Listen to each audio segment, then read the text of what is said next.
Père Eric, bonjour. Bonjour Père Philippe. Donc nous sommes rassemblés de nouveau ce dimanche pour la catéchèse. Oui, Il y a bien sûr la catéchèse présentielle puisque nous avons le bonheur aujourd'hui de pouvoir accueillir une jeune femme qui va nous présenter Sainte Geneviève avec tous les enfants du caté, enfin rassemblés pour une vraie catéchèse, mais nous gardons notre catéchèse selon la forme virtuelle par ces petites vidéos. Et cela fait déjà plusieurs semaines que nous nous entretenons avec les enfants oui. des dons de l'Esprit Saint. Aujourd'hui, c'est le don de crainte. Et j'ai pensé faire appel à toi, Père Eric, parce que dimanche dernier, dans l'homélie, tu as parlé aux fidèles, pendant l'homélie, de la crainte de Dieu. Je me suis dit, tiens, après tout, pourquoi le Père Eric ne parlerait-il pas de la crainte, en lien avec une sainte qui illustre très bien ce don de crainte, c'est Sainte Thérèse de l'Enfant Jésus. Alors je ne sais pas si tu veux d'abord nous parler un petit peu de Sainte Thérèse de l'Enfant Jésus, et puis peut-être après nous dire un peu ce que n'est pas la crainte ou ce qu'est la crainte. On fait comme ça? Oui, j'aimerais bien. Eh bien. J'aime bien parler de Sainte Thérèse en tout cas. Ben alors allons-y. Alors vous me donnez Dis-nous quelques mots. l'occasion, je suis content, merci Père, et je salue tout le monde qui nous suit, et je salue tous les enfants du caté, les parents et tout le monde. Alors je vais vous parler de Sainte Thérèse de l'Enfant Jésus avec une image. C'est une image très impressionnante que j'aime beaucoup. Regardez cette image. Qu'est-ce que vous pensez de cette image? C'est une maison. Une maison pas comme les autres, parce que cette maison a toute une histoire. Et cette maison attire des pèlerins. Cette maison se trouve à Lisieux. Donc vous comprenez que c'est la maison familiale de Thérèse.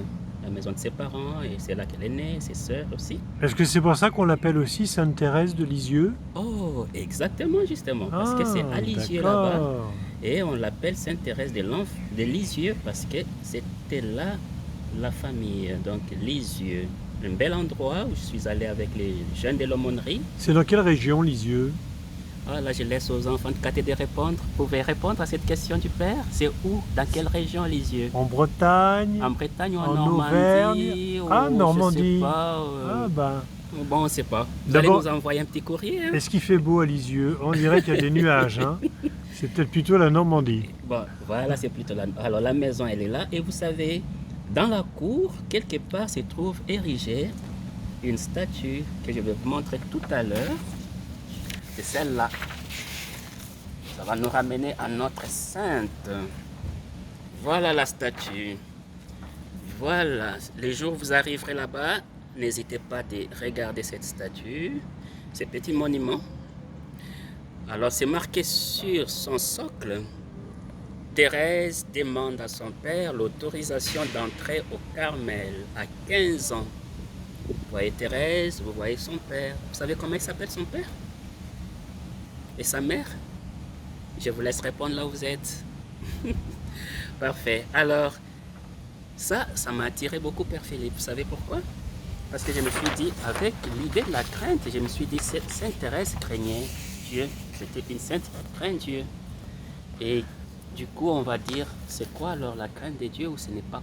Qu'est-ce que ce n'est pas? Oui, qu'est-ce que ça n'est pas d'abord la crainte de Dieu? D'entrée de jeu, je me dis déjà que la crainte de Dieu n'est pas la peur de Dieu.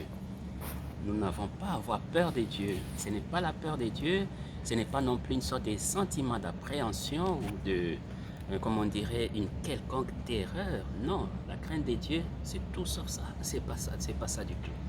Ce n'est pas non plus une sorte d'épouvante qui appelle à une sorte de catastrophe qui arrive ou des sanctions ou avec une épée de Damoclès mise sur notre tête. C'est pas ça du tout. Alors qu'est-ce que c'est donc? Ah, bon, qu'est-ce que c'est donc? Voilà, la crainte de Dieu, on va nous dire déjà simplement, la crainte de Dieu, c'est, j'aime bien cette définition, vous savez, vous l'avez peut-être déjà entendu, c'est le commencement de la sagesse, c'est le principe de la sagesse, c'est la somme de la sagesse. Déjà, comme ça, moi, même si je dormais, on me réveille, c'est quoi la crainte de Dieu? J'ai dit déjà que c'est ça, c'est le début de la sagesse, le commencement de la sagesse. Et la crainte de Dieu, vous savez, c'est une sorte de, comment on peut dire, d'émerveillement. Ça aussi, j'aime tellement cette manière de voir la crainte de Dieu. L'émerveillement.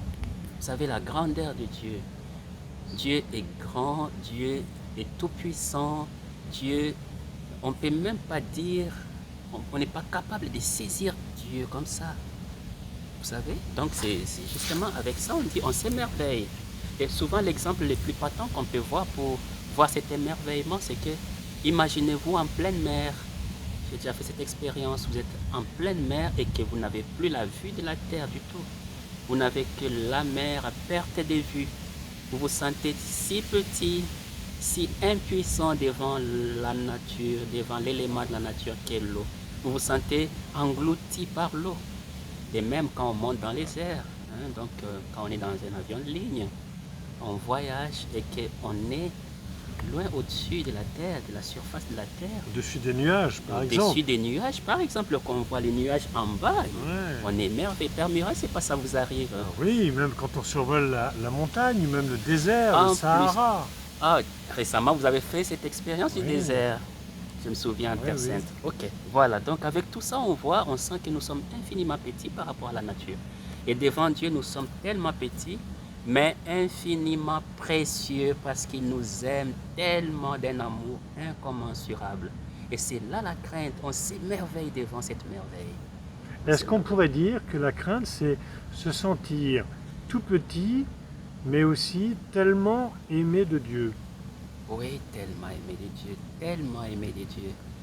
On est tellement aimé qu'on devient si précieux. C'est aussi ça la crainte, vraiment la crainte de Dieu. Quand on réalise cela, on est pratiquement dans la crainte de Dieu. Et là, on se retrouve dans l'autre aspect justement de la chose parce que l'un appelant l'autre, on se rend compte que la crainte de Dieu, c'est la haine du mal. C'est une manière de ne pas vouloir offenser Dieu. La crainte de Dieu, ce n'est pas comme on dit, quand on aime quelqu'un, vous savez, quand on aime, on a vu ici Sainte Thérèse, elle aime tellement son père.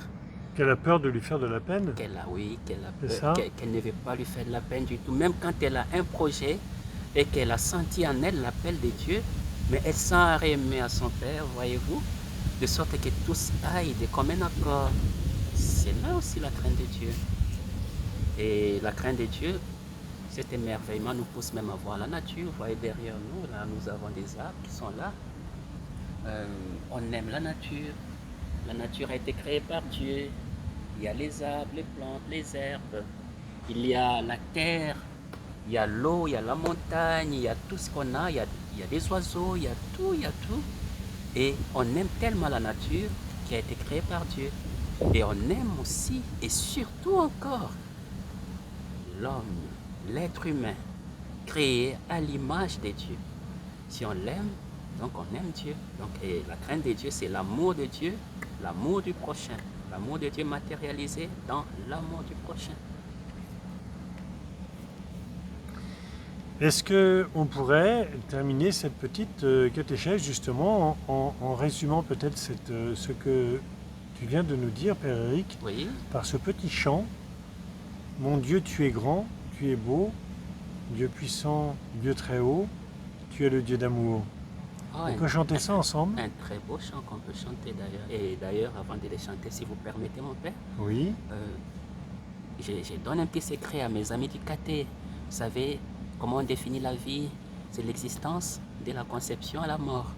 Et vous savez, quand on craint Dieu, la mort n'est plus la fin. La mort, c'est le début d'un nouvel aspect de vie. En fait, la vie éternelle, la vie, le bonheur éternel. C'est pourquoi la crainte du Seigneur est fontaine de vie, source de vie éternelle. Voilà, c'est un secret que je vous donne, les amis du caté. La vie éternelle qui dure toujours. Qui dure toujours. Et toujours dure. Et toujours dure et qui n'aura jamais de fin. Dure longtemps, ça dure très longtemps même. Mon Dieu, tu es grand, tu es beau, Dieu puissant, Dieu très haut, tu es le Dieu d'amour. Mon Dieu, tu es grand, tu es beau, Dieu puissant, Dieu très haut, tu es le Dieu d'amour. en toute création. Merci, bye bye. Que Dieu vous bénisse. Merci Là où Père vous êtes. Éric et à très À bientôt. très bientôt. Au revoir.